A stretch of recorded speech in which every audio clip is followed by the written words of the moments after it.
Back when Caitlyn Jenner was known as Bruce Jenner and Chelsea Manning was still captive in a prisoner of war camp known as Bradley Manning, the local Human Rights Commission asked me to write an essay for our newspaper promoting sensitivity towards the transgender community. I had to admit that I simply didn't know enough about the topic to write about it, and so they were kind enough to set up a couple of interviews for me with local transgender activists. And after some research and conducting the interviews, I wrote a short essay in which I basically tried to tell the community that though it is fairly rare, that this whole transgender thing is a real issue. It is a thing. Some people are born with ambiguous genitalia, and the physician and the parents have to make a decision at the hospital at birth about which gender they're going to write on the birth certificate, and about half the time, they're wrong. For others, the struggle is entirely internal, a soul and a spirit virtually captured in a body that is the wrong gender. And we see it emerging in early childhood, that someone that we have dressed and cut their hair and named as a little boy just knows inside that they're a girl. And it is a real thing. It is not an attention-getting device. It is not a form of manipulation. It is a real thing. But like everything else that has to do with sex, gender roles, self-understanding, it is complex. It's confusing. And there are a lot of people who end up kind of going back and forth, a gender fluidity that in which they're struggling to discover not just who they are, but who they are today. And it is a difficult journey for them. And like every other essay I've ever written for the Springfield News Leader, there were several people who volunteered immediately to tell me why I was wrong, why I'm not a Christian, why I'm un-American, and whatever else adjectives they used at the time. But they weren't all that enthusiastic about it, because like me, most of them had either never met a transgender person or they didn't know that they had, which is how it works most of the time. You just don't know. But now with Caitlyn Jenner being very public and publicly demanding that we accept her as being a closet Republican, and it has not been that easy for me. A Republican transgender person, what else do you need to diagnose self-loathing than that, really? I mean, the fact that there is a gay Republican association continues to mystify me. But recently, President Obama jumped into the fray and insisted on a policy in public schools. And even I find that now I'm constantly changing channels in the news when they come back to this topic to tell me what ridiculous, stupid thing somebody has said about it. I am interested in news reports on what is being said and done in the Georgia and North Carolina legislature about bathroom policies, in the same way that I'm interested in what flows out of those big pipes at the sewage treatment spillway. I don't want to watch it. I'm sure somebody needs to know about it. I just don't want it to be me. Social media, the magical book of faces, is where we go now to take the pulse of society's feelings on any topic. And I made some, I'm sure, very insightful, bright, and correct observation about this transgender bathroom squabble. And a Southern gentleman assigned himself the task of politely correcting me. And he corrected me in this way. He told me that he had a gay uncle and that he had never made a public issue of his sexuality. He had a life partner, but he didn't expect everyone to talk about it or come to terms with it or affirm them. It was his private life, and he was willing to keep it private. Well, who among us, whether we've ever said it out loud or not, has not felt some of that? I get tired of being told that I can no longer use thus and so word because now this word that was in common use offends somebody and we're not supposed to use it anymore. I get tired of being asked to be very, very concerned about a topic that just doesn't involve me or my family. And it's especially difficult to be a white male heterosexual Protestant in the middle class in North America to have much sympathy for these issues. Those of you that are in the same lot as I am, how many times did someone have to explain white privilege to you before you began to even see it? It is such a real thing, and yet it is so difficult for white men to see. Now, this particular critic of mine was a white heterosexual male who would have never been denied a marriage license, no matter how many marriage licenses he managed to accumulate in the course of a lifetime. He would never walk into a public restroom and have to nervously look around to see if there was anyone there that was going to beat him up before he had a chance to pee. And yet this man was just a little too precious to be annoyed by other people speaking up for their own civil rights. It would not surprise me if we go on and look at our statistics on iTunes and YouTube and see that I will have now on page 3 already lost our entire internet audience just because I brought up the subject of transsexuals. And many of you are here are only staying here because you're too polite to stand up and walk out on me. But what I really want to talk about is not just the transgender issue, but I really want to talk about love. Beyond all talk about romance, intimate affection, or whatever Victoria's Secret could possibly be. I mean, I don't see how she can hide anything in that stuff. But in truth, the truth about Victoria's Secret is that the apparel is sewn together by prison workers that are paid 40 cents an hour. That's the real truth. But what I want to talk about is love as a spiritual dimension, about love that is the decision that gives your energy to others who don't have an issue that you are personally experiencing. And that is something that a self-serving, self-congratulatory narcissist will never understand. When you try to get someone who is comfortable with their narcissism to actually spend energy on someone else's issue, it doesn't even compute. Now, we began this morning with the admittedly rather trite-sounding and possibly annoying claim of Emmett Fox, who says that there is no difficulty that enough love will not conquer. Don't you wish that was true? No disease that love can't cure. Makes no difference how deep set the trouble, how hopeless the outlook, how muddled the tangle, how great the mistake.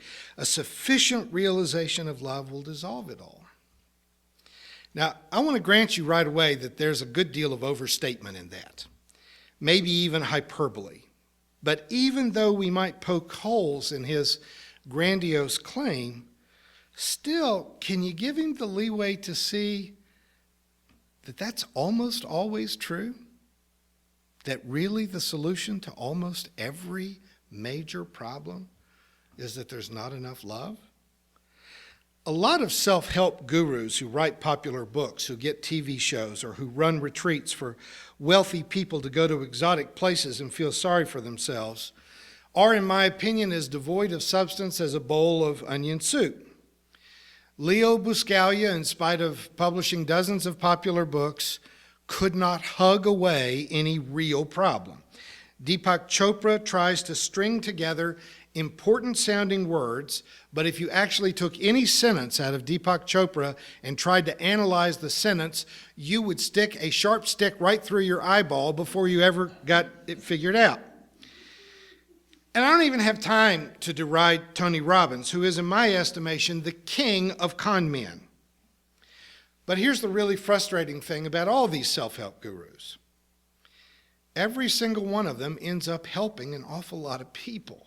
A lot of people have their lives dramatically improved by consuming this fluff. I'm not happy to say that. I'm not satisfied with that because they are really irritating. And yet all of these self-help gurus, no matter how they fumble and lie their way along, are giving people encouragement to stop thinking about how they have failed. The one thing that they're all doing is trying to take away the self-condemning identity that they're a failure, how they're broken, how they've messed up. And they try to give them permission to drop the barriers that keep them from loving other people, of expressing caring, of being vulnerable themselves, to show sincere concern for the welfare of others. And when anyone does that, their life dramatically improves, even if they did it by watching a Deepak Chopra video, and I wish they wouldn't, but it does work. And though I think I have some fairly sophisticated training in pastoral counseling, I know for a fact that the single most important part of any counseling appointment that I conduct is not my blazingly insightful advice or my amazing diagnostic skills. It is simply the fact that I give someone an hour of my time and I sit and listen and I give them the impression that I really do want them to get better. I know that that's almost 90%, 95% of what happens in a good counseling conversation. In fact, I would hate to even see the statistics comparing the success rates of a caring bartender compared with that of a trained psychiatrist. Because in many instances, I'm going to say that a caring friend is the most helpful, and the meds dispensed by a bartender are more effective than what a physician writes a prescription for and what any pharmacist can put in a bottle. You may have never had to personally deal with a controversial sexual identity issue in your own life or in a family member's life, but we've all experienced sorrow. We've all had to come to terms with a loss that in one way or another separated us from the main flow of society. When you lose a parent or a spouse, or God forbid, one of your kids, you go through a divorce or a bankruptcy or an extended unemployment, you discover existentially how very thin the empathy of your friends can be. People may be very, very sympathetic for a week, maybe 2, usually no more than 6 weeks, but 6 months later it still feels to you like it just happened yesterday. And if you can remember how that felt, when the phone had stopped ringing, when you really needed for someone to call, when people were never available to you anymore when you needed them the most, when you were not being included socially the way you were when you were still a couple or when your family was whole, then you know what I mean when I say that there simply is not enough love.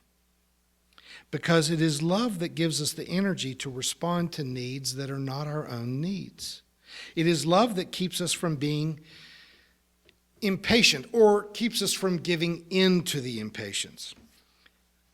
I'm impatient all the time.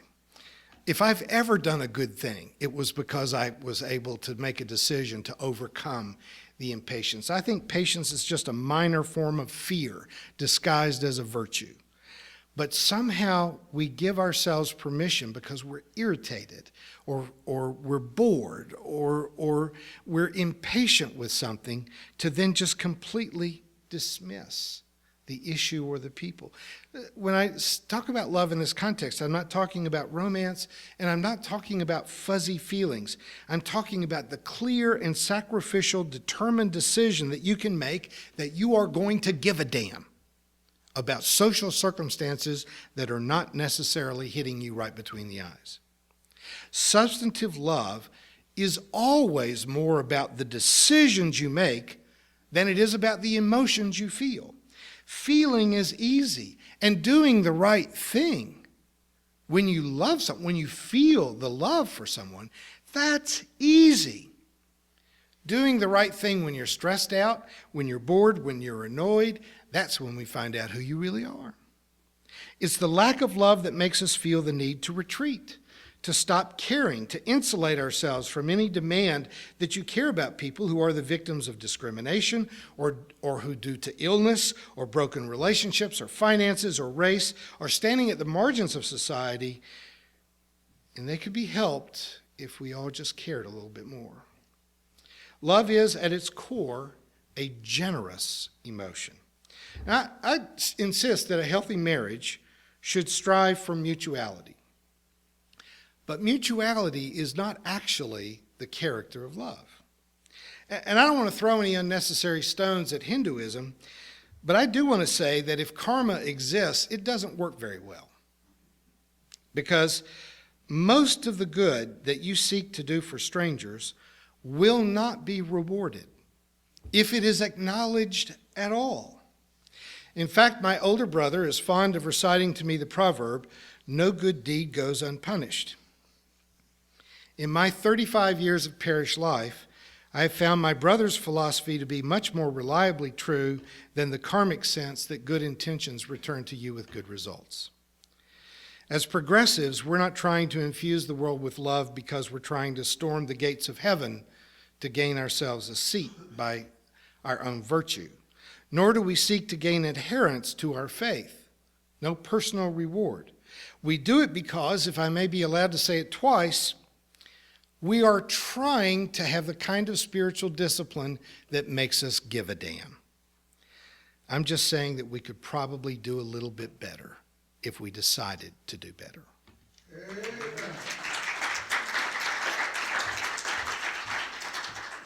You have been watching a progressive Christian video from the Community Christian Church of Springfield, Missouri. We encourage our viewers to donate to our efforts in feeding the homeless and hungry of our community. Write to us at Reverend Dr. Ray at AOL.com for more information.